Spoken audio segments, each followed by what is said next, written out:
and the Latino Heritage Internship. We provide a stipend to cover housing and living expenses for students from those communities to work each spring during the legislative session. It's a great way for them to learn the political process firsthand and to get some tools that they may need to use to serve their communities. So please help us by donating to those two internships. paulsimon.org. I think envelopes are out in the lobby. And if you'd like to see Delio, he's in the back, but you talk to him about helping us get those endowed. I have one other announcement. Today is the 96th birthday of our own Barbara Lazar. Happy birthday, Barbara.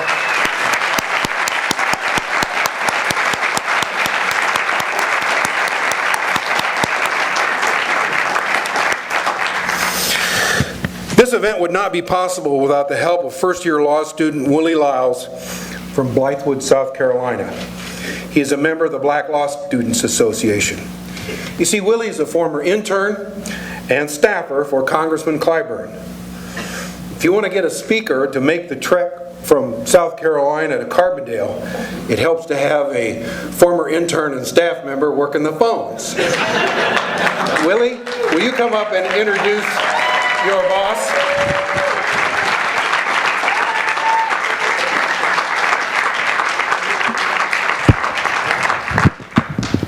Good evening. Before I introduce the Congressman, there are two special people who also made the trek from South Carolina, who I would like to introduce the crowd to. If my mom and my dad would please stand.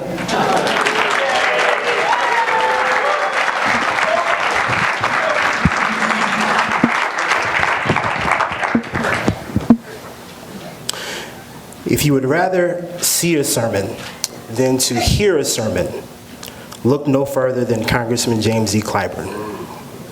Since the age of 13, Congressman Clyburn has been walking in his purpose, recognizing that the life we live is not about us, and decided to dedicate his life to public service and social justice. As a student at South Carolina State University in Orangeburg, South Carolina, Congressman Clyburn could not sit by and allow the unjust laws to go unchallenged, joining SNCC to organize peaceful protests against laws that made African Americans second-class citizens in the Palmetto State and across the country. Upon graduation from SC State, Congressman Clyburn went on to shape the young minds of students in Charleston, South Carolina, bringing a unique perspective to teaching by using the day's headlines as subjects.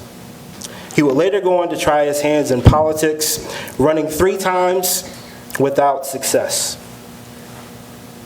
In his first election, there was evidence that foul play could have been the reason he did not get elected. His reply to the allegation, "I simply didn't get enough votes." The grace in which he handled defeat caught the eye of the newly elected governor in South Carolina, who personally recruited him to be a senior advisor in his administration. This gubernatorial appointment would later lead to him being named the commissioner of the South Carolina Human Affairs Commission, a post he would hold for nearly 2 decades. For some, this will be enough, but Congressman Clyburn isn't just somebody. With a desire to be of further service to the community and the state, he would run for Congress in the newly created 6th Congressional District in 1992, winning in a 5-way primary with a majority of the vote. From there, the rest is history. Congressman Clyburn has been a member of the Democratic leadership since 1993 in some form or fashion, rising to be the 3rd-ranking member in the United States House of Representatives in 2007 as the 2nd African-American Majority Whip. Over the past 20 years, his imprint on legislation is everywhere. As Congress debated the Affordable Care Act, or as some like to call it the Obamacare, it was Congressman Clyburn who made sure community health centers were a part of the equation in providing health care to rural and urban communities. Expanded federal funding for historically black colleges and universities can be credited to Congressman Clyburn. The ability for minority firms to be able to have a fair shot at competing at the DOT, at Department of Transportation, getting federal contracts was possible because of Congressman James Clyburn. In 2006, under a Republican president, Congressman Clyburn helped to usher the last reauthorization of the Voting Rights Act through the House from his position as the Democratic chair of the Democratic Caucus. This achievement adds to his credibility as a unique voice on the progress we've made, ensuring all citizens have a chance to participate in the political process, and the work still left to do as new challenges and threats arise to the franchise. On a personal level, I'm here as a student at SIU Law because of Congressman James E. Clyburn. While he technically only has 3 wonderful children, he is the political father of many more. Through his mentorship, counsel, and provision of opportunities to people like me over a decade ago this year, Congressman Clyburn's legacy is not just embodied in the legislation he has passed, but in the people he gave a chance. Ladies and gentlemen, please give a warm Southern Illinois welcome to Congressman James E. Clyburn.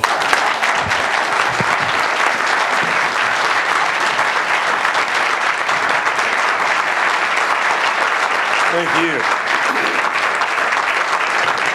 Thank you. Thank you very, very much. Thank you, Willie, for being so kind and effusive with your introduction and presentation this evening. I want to thank your parents for making the trek here, but I just want you to know, if I were not going to be here, they wouldn't have come.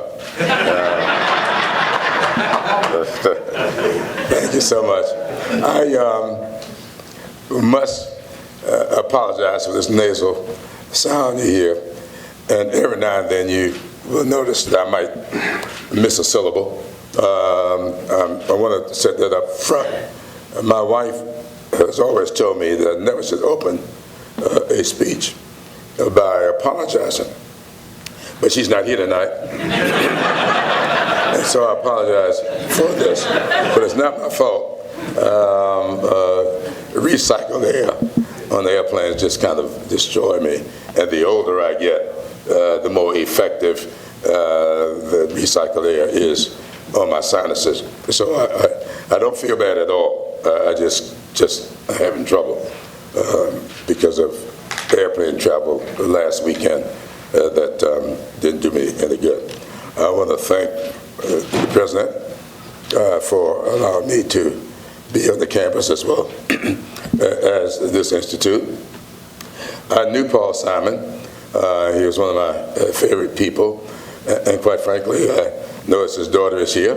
I want to thank her, Sheila, for memory served.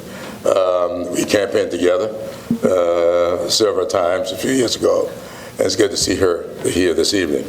This is supposed to be a lecture about the 50th anniversary of the Voting Rights Act. How many of you have seen Selma, the movie? Well, a few of you have. In order to make the points I would like to make, Willie kind of alluded to the fact that my father was a minister. And when I was growing up, I always thought, because of all the conversations between the two of us and with members of the church I grew up in, that I would be following my father into the ministry. And we talked about it. And of course, I felt when I went away to South Carolina State, there is at least one South Carolina State person here tonight. At least one. Where is she? Or did she just come in to show off and left? She was at the reception anyway. When I went off to South Carolina State, I thought I would be there for 4 years, and then I would be going on to the seminary. It didn't quite work that way. I keep listening for the call,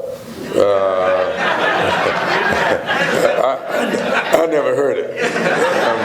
Now, I'm not going to say I did not get the call. I just didn't hear it. And so I decided that I was not going to do that. So I went home my junior year, and I said to my dad that I thought that I was going to go in a different direction. I thought he would be very disappointed, and maybe he was. But he simply said to me on that evening, "Well, son," he said, "I suspect the world would much rather see a sermon than to hear one." I accepted that as my mantra, and I have tried ever since to make sure that whatever I do in life, that the world will see a good, productive sermon. And so that's the way I've tried to conduct myself everywhere that I've been. And I hope that after this is my 23rd year in the Congress, I have conducted myself that way. But there are people along the way that you look to for examples, and Paul Simon was one of those.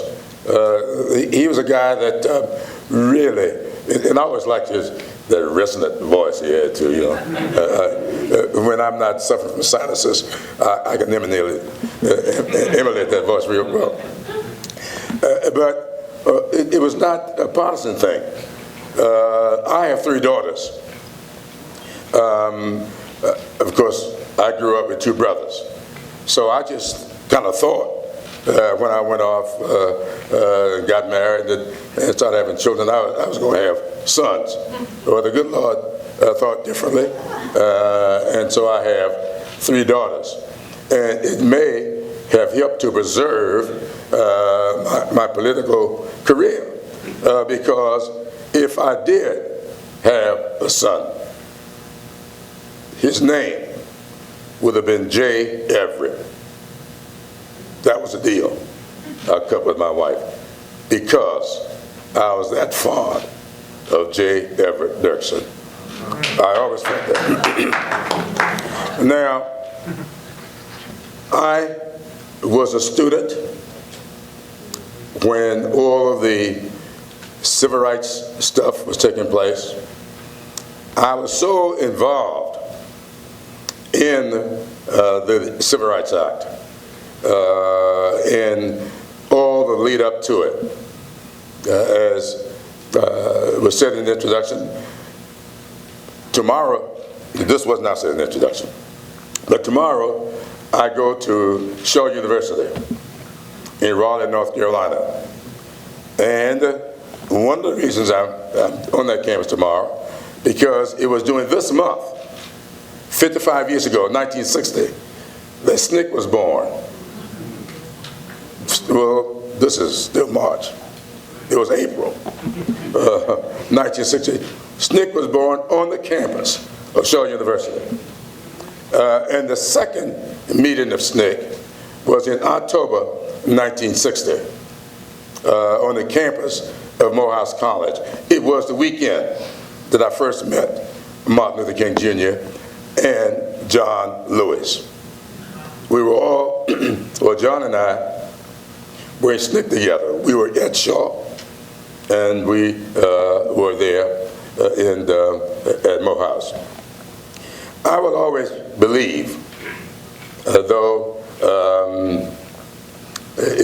a lot of people don't deal with this, but that was the weekend that dramatically changed this country. The weekend of October 15th, 1960. Why do I say that? Well, when we were on that campus, those divisions had already started to develop in SNCC. A little known fact is that Martin Luther King Jr. Had preached nonviolence. He had adopted it as a tactic. He had visited India. He was enthralled with Mahatma Gandhi. And so nonviolence to him was the way to do it. But up until October 1960, King had never been to jail. And the students in SNCC, many of them, Stokely Carmichael, H. Rap Brown, James Foreman, were all a bit concerned about that. And that became a big issue that weekend. So much so until cooler heads felt that there needed to be something of a summit. And King, who was not attending SNCC, he was SCLC, and this was SNCC, was invited to meet with us. And he did. After one of our sessions Friday evening, or it may have been Saturday, we went to a room around 10:30. King had promised us an hour's meeting. We walked out of the room about 4:30 a.m. the next morning. That was the period within which I had my Saul to Paul transition. I've never been the same since that evening. And I don't think King has been the same since that evening, because it was the following week that King went to Albany, Georgia, and went to jail for the first time. While he was sitting in jail, nobody knew where he was, because Sheriff Pritchett was a pretty, and those of you who've seen the movie Selma, you will notice that Pritchett was referred to in that movie, because Pritchett understood really what was going on and what could happen. And so Pritchett dealt with the issue very gingerly. But while King was in jail, remember now, 1960, Richard Nixon and John Kennedy were running for the presidency. While King was in jail, John F. Kennedy, at the urging of his brother Robert, made a phone call to Mrs. King. Before that phone call, Richard Nixon was commanding a vast majority of the black vote. Before that. When the word went forth that that call had been made, Daddy King, Martin Luther King Jr.'s father, went public with a statement about that young senator from Massachusetts. He never endorsed him. He only said how proud he was of that young senator from Massachusetts. That shifted the black vote. And though you see that Nixon still got 25% of it, at least. I've seen some numbers saying 28, some saying a little lower. But it was enough to make the difference in a lot of places, and got it close enough in Illinois, as some people say, you don't know the rest of that story. But that was those were the incidents. Now, you won't see that in many books, but if you were to read Blessed Experiences, Genuinely Southern, Proudly Black, which is my memoir released last March, last May, that is a big discussion of that weekend. That, to me, is a weekend that changed things. Because I don't believe, but for John F. Kennedy, we would have gotten the 1963 Manpower Development and Training Act, which changed things for labor unions.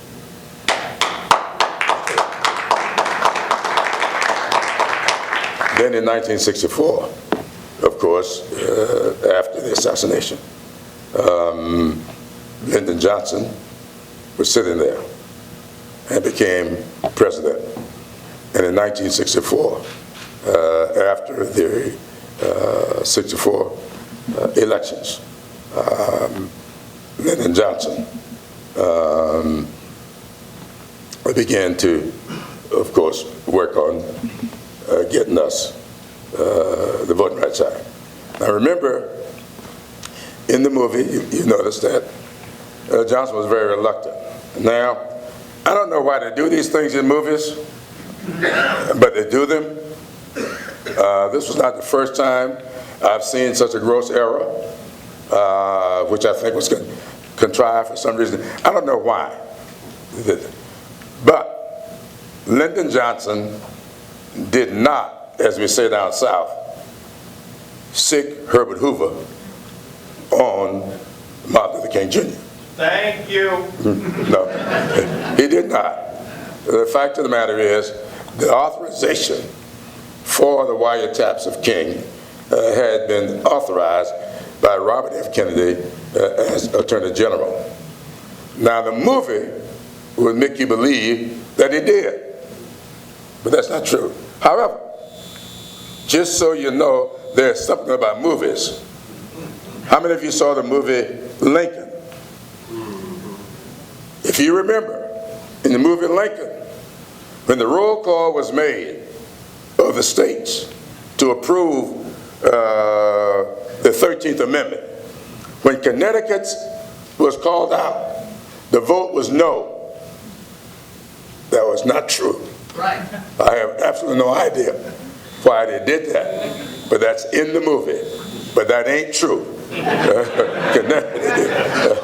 Connecticut voted for the authorization of the 13th Amendment. They did not vote no. So if you look at this, that was a glaring whatever in Lincoln, and of course that little minuet when Johnson said, get Hoover on the phone. I'm not that, it didn't happen that way. So I thought I would point that out tonight because if you talk about, now here's the other thing I want to point out about the Voting Rights Act and Selma. I just told you that, remember the march over the Edmund Pettus Bridge, and I was there with the president. I go to it often. I don't go every year. A couple of years ago I didn't go. My daughter went instead, and I was very proud of that because of that they had a panel discussion that they called Daughters of the Movement. And the panel discussion had the daughter of George Wallace, the daughter of Ralph Abernathy, one of the daughters of Lyndon Johnson, and my eldest, Mignon. The four of them carried it. Every year we do something to try to add something, a new dimension to what the Edmund Pettus Bridge was all about. This year, of course, they had the first African-American president to be there and to speak at it. That was something momentous. But as big as that was, there are two things that I would like to point out about that I think is important. The first one is in the movie Selma. The second time I watched the movie, I watched it with my granddaughter. I rented out a theater in Columbia, invited all my campaign workers from surrounding areas, and my wife and I, and we sat our granddaughter, who was a high school senior, between the two of us. We didn't really plan it that way, but she said, I want to sit with you all. And so she sat between the two of us. Now, she was doing what high school seniors do. She had an iPhone or whatever. She was there doing all that little thing. I'm sitting there trying not to look at what she was doing. I'm a little bit nervous when teenagers get on these phones. When the movie came on, she didn't stop until the bomb went off.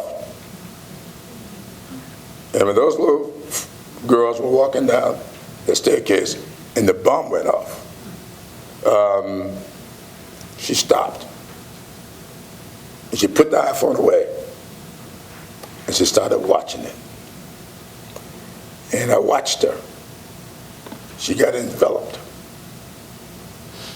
And she never said a word until that little debate that was depicted between John Lewis, the person playing John Lewis, and the other person was playing the guy who was my best friend in Snake, James Foreman.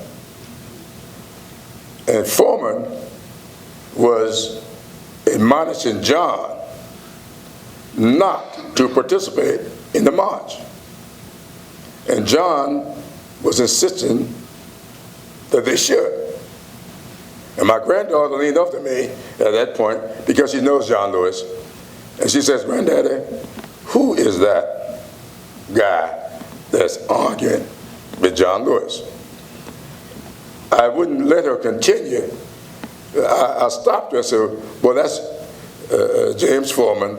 And by the way, honey, that was your granddaddy's best friend in the movement." I didn't want her to say what she probably was thinking.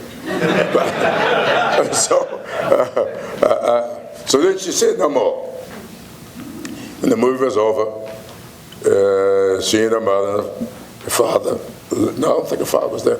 She and her mother left. So I took a few people out to dinner. The next morning, I got a call. And she asked me, could we have lunch? And I said, yes. What time? And she suggested the time. I said, well, look, I do have something to do tomorrow. Can we adjust the time a little bit? She said, well, I don't think we can, Granddaddy, because I got to register to vote first. She had just turned 18. So she went to register. We met for lunch, and she brought 3 other friends with her to lunch. And we talked about the movie. And when we left lunch, she took the rest of her friends to the voter registration office so that they could register to vote. And that was the impact that it had on my own daughter. She had turned 18 in December. There was not going to be another election for 2 years, so I hadn't bothered her yet about registering to vote. But thanks to Selma, the movie, I did not have to. And I understand it's having that kind of impact on a lot of people. Now, the morning after this year's march, we went, many of us went over to Montgomery, and we had a meeting, session, if you please, at the steps of the Capitol of Montgomery. If you've never been to the Capitol building in Montgomery, Alabama, you ought to take the trip just to see how history converges. Because the Capitol building is at the end of the street. 1 block, if you were standing on the steps of the Capitol and look back over your right shoulder, you look right into the front door of Dexter Avenue Baptist Church. Martin Luther King is now called Dexter King Baptist Church. But that's where King pastored. 1 block. However, generations from the Capitol.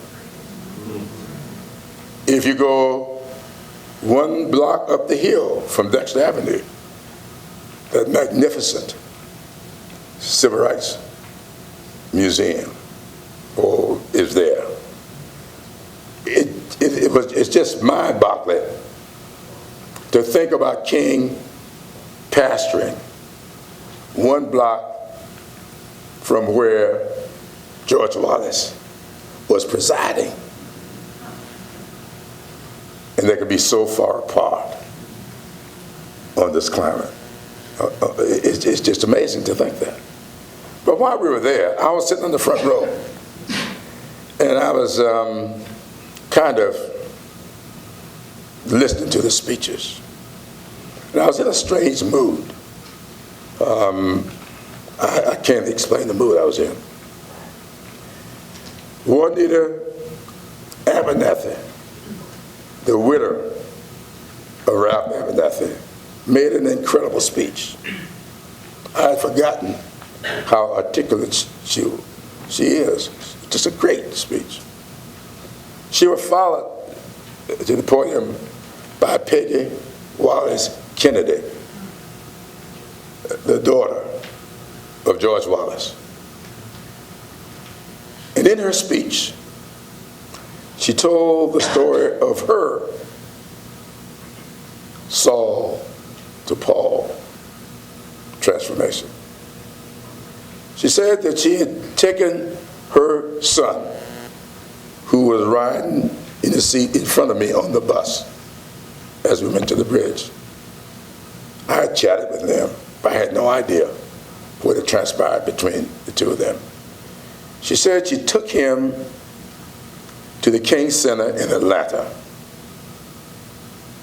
and they walked around looking at all of the pictures and other artifacts.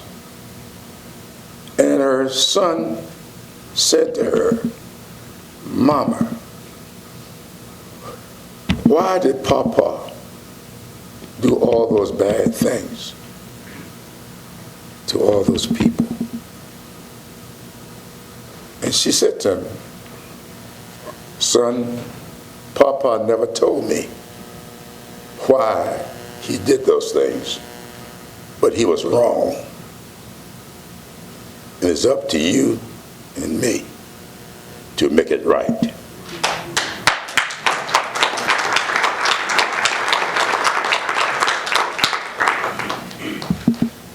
When that happened, the TV cameras were on the front row. I got up from my seat, not to show any disrespect, and went to the back of the tent because I didn't want the TV cameras to see what that had done to me. So I get on the plane to go home later in the day, and I pull out my BlackBerry, and I wrote my reflections of the evening. And thanks to Huffington Post, they published it. And I closed my reflections of the evening the way I'm going to close this evening, because we will have Q&A. I closed my reflection on that I discussed Juanita Abernathy, Peggy Wallace Kennedy. But then I closed by reflecting on a participant in the panel before we went to the bridge. You may recall that on the night that the march ended,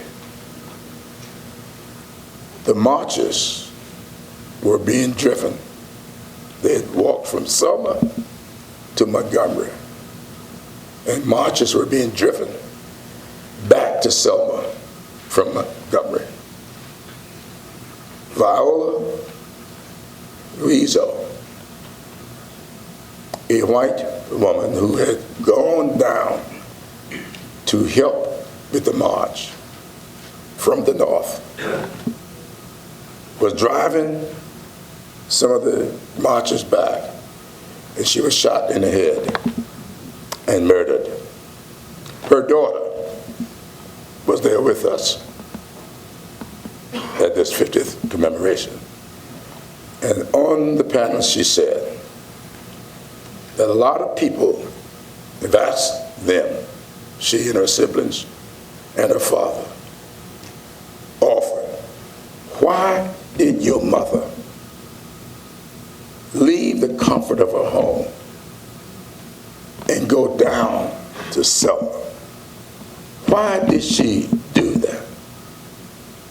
And then she said, she always answered them, why didn't everybody go to Selma? I'll answer the question, ma'am.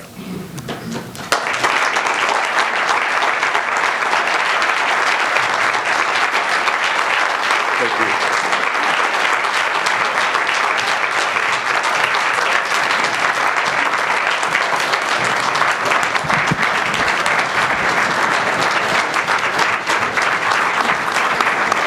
Thank you very much.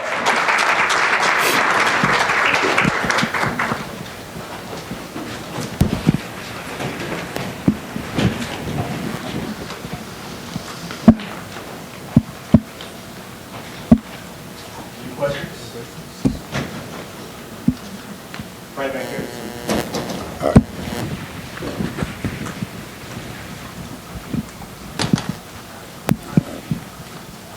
Good evening, Congressman. Thank you for your words. I wanted to know what your thoughts were on the possibility of mandatory voter registration.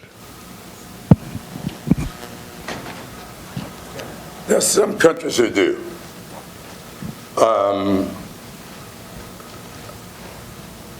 I would not be opposed. In fact, I've given considerable thought to have an automatic, I wouldn't call it mandatory. People kind of react to mandatory. Automatic voter registration when one turns 18. You know, we don't have to draft anymore. But you still, when you turn 18, you have to, it's been a long time since I was 18, I don't know exactly what you have to do. But you have to do something when you turn 18. And so I've often thought about that as a way of getting people to register to vote.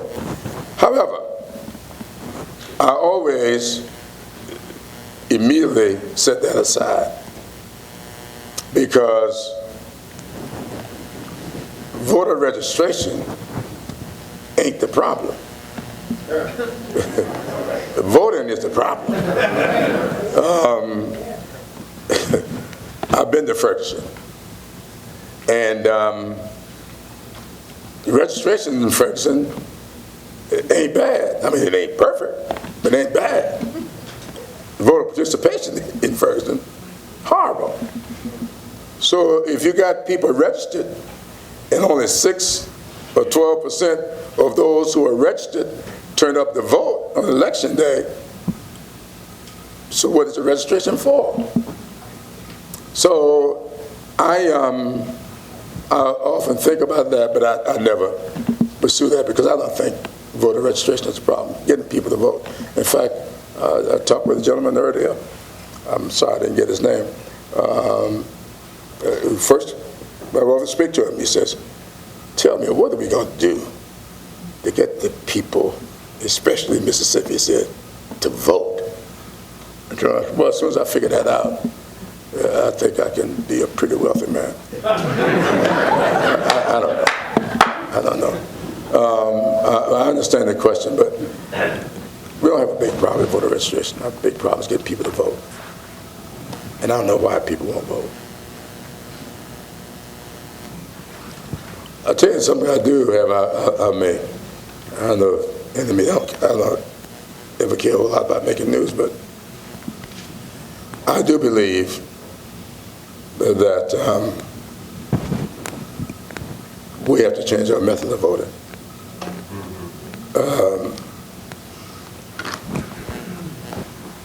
Voting without a paper trail is, I don't think it's really voting. You're participating in the process, Nobody has ever, well, let me just put it this way. It is no way for some of the results I've seen to have been reached unless something was breached. I just don't believe it. You know, we all know how easy it is to hack into the machines. And I'll just give it one example. In South Carolina, the machines that Ohio got rid of, they got rid of all those machines because they had done some studies and they concluded that the machines were unreliable, and they got rid of all of them. South Carolina bought them. I'm not making this up. And those are the machines that we're using in South Carolina today. And when we had a result a few years ago of the Democratic nominee to run against Jim DeMint was a guy named Alvin Green that nobody ever heard of, nobody ever saw, who could not rope two sentences together, won the nomination. Nobody would ever make me believe that that happened. Now, y'all know I'm from what we call Gullah Geechee country. My wife is Gullah from Montgomery, South Carolina, so I've learned a lot of the Gullah lingo. So nobody can get me to believe that happened just dry along so. Something helped at that time, in my opinion. Now, I have advocated over the years. I've written op-ed pieces about it.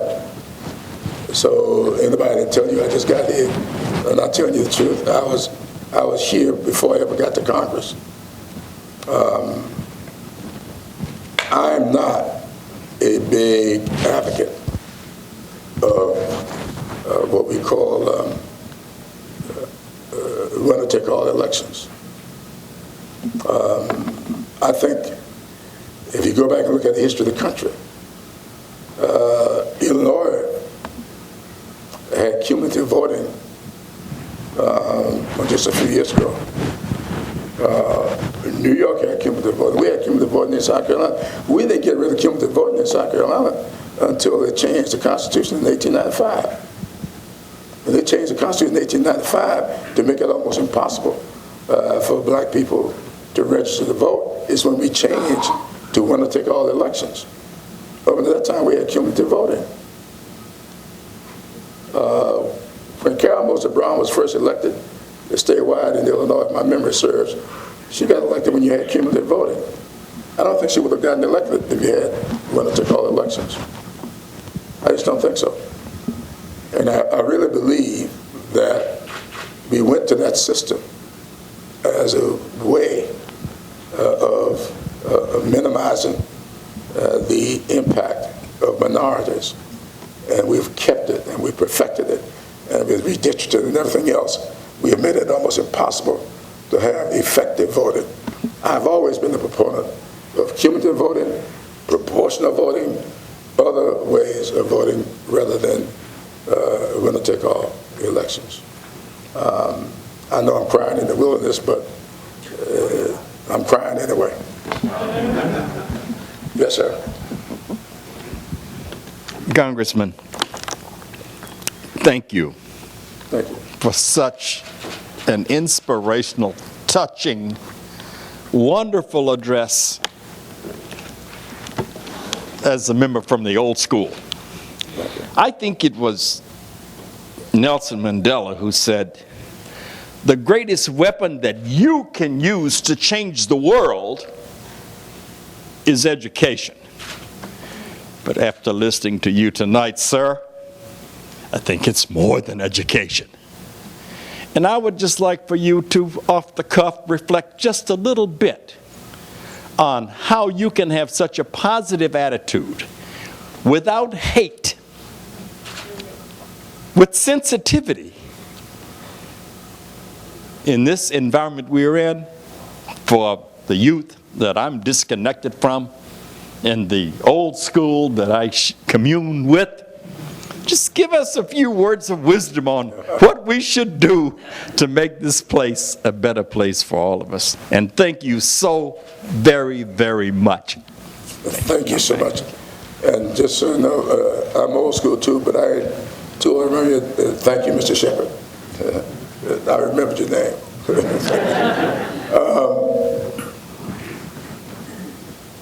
Well, to tell you, I grew up in an interesting kind of place. My mother and father, I remember my mother graduated college. I was 13 years old, 1953. I thought that my dad, because I remember when he went to college, and when I was running for Secretary of State back in 1978, a gentleman called me one day, and he said to me that he was president of a ministerial alliance down in Hampton, South Carolina. And they had authorized him to get me to come to their next meeting because they wanted to support my election, my campaign. So we had a predestinated place to meet. I went to meet him.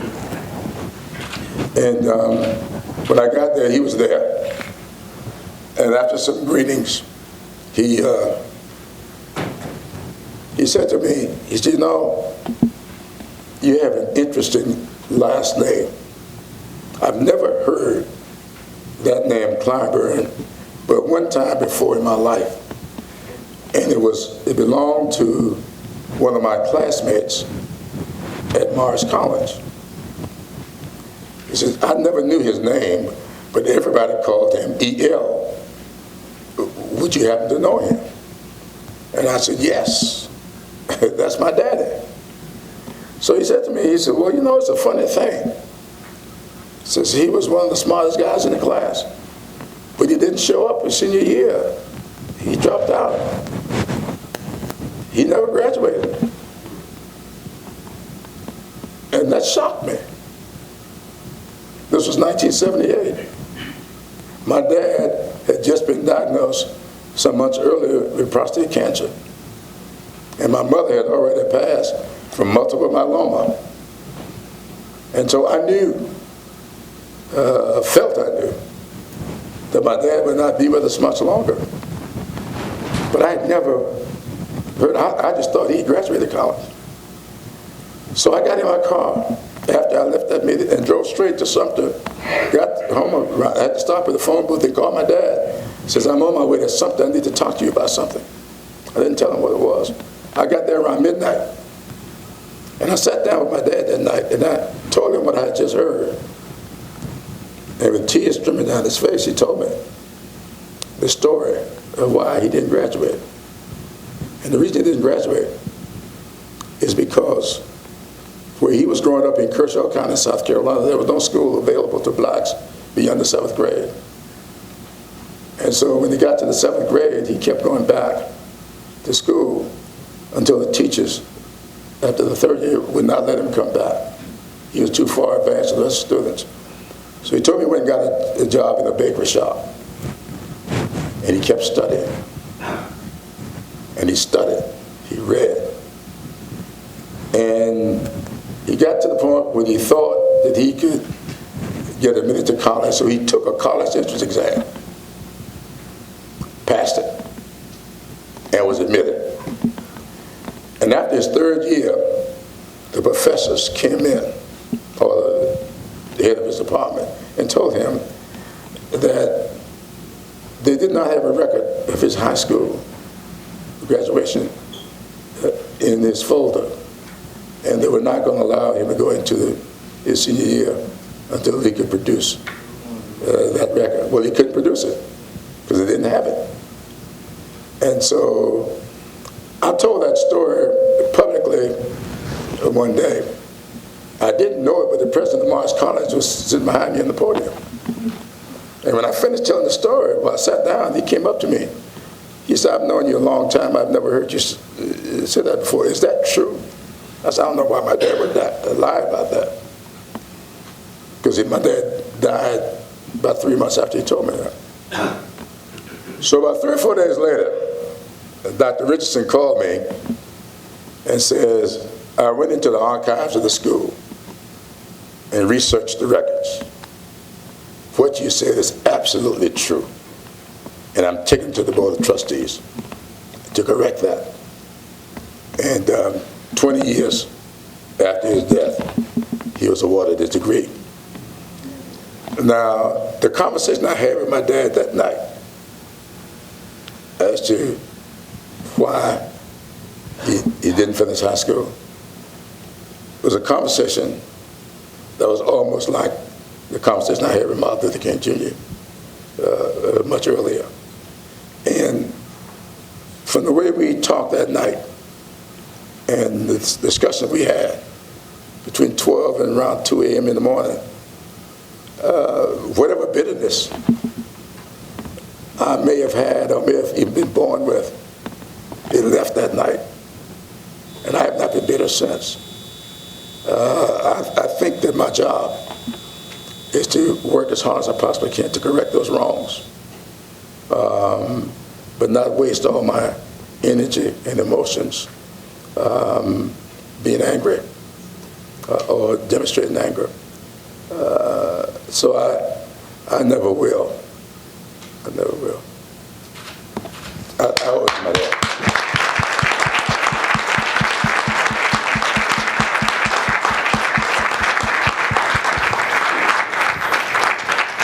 Congressman, I spent 35 years as a political reporter before I came here and spent 6 years, and I have heard a lot of speeches. And that, sir, I must say, is one of the most moving I've ever heard. And I want to thank you for coming to Carbondale, Illinois, and I know to deliver it. And I know that Paul and Gene Simon would too. Thank you, sir.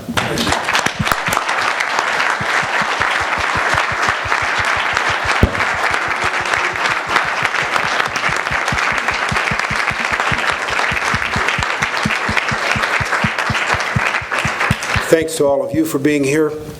We're going to be adjourned. I'd like the members of the Black Law Students Association to come up on stage for a picture. And thank you, Willie, for the work you have done in making this happen. We're adjourned. I want the Black Law Students to come up here, though. Thank you.